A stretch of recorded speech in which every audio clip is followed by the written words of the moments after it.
tingin nyo ba may epekto sa inyong kandidatura yung nangyaring pag-aresto kay FPRRD, knowing that many Duterte supporters frowned upon it and you are admin bets?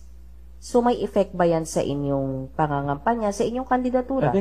I think sinagot ko na kanina, no, na sabi ko, I'll be very honest, may epekto talaga. Hindi natin maikakaila na marami ring taga-suporta si President Duterte, rightly or wrongly, siyempre, nandun yung kanilang sentimiento para sa kanya.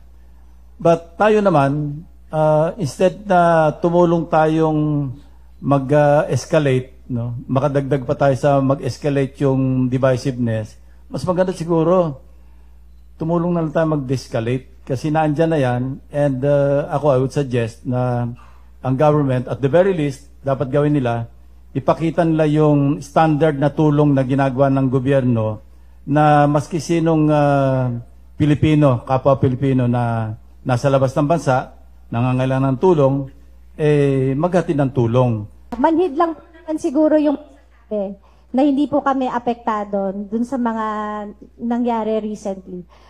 Marami pong nagbabatikos, marami yung nagsasabi, ay, hindi kita boto kasi nasa alyansa ka. I think, isa lang naman po lahat ang gusto natin. Lahat tayong gusto natin, hustisya.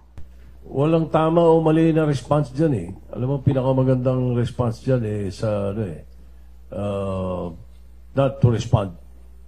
Kasi kahit anong sabihin mo dyan, merong mapipinta sa'yo eh.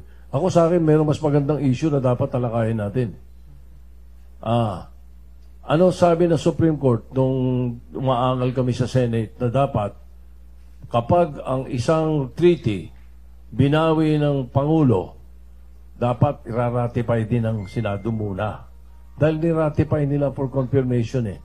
Naniniwala kami noon, nung nasa Senado ako, lalo na nung Senate President ako, na dapat pagka ni-ratify namin at gusto natin bumitaw, dapat kami rin ang bibitaw. Ganon yung thinking ko. Ako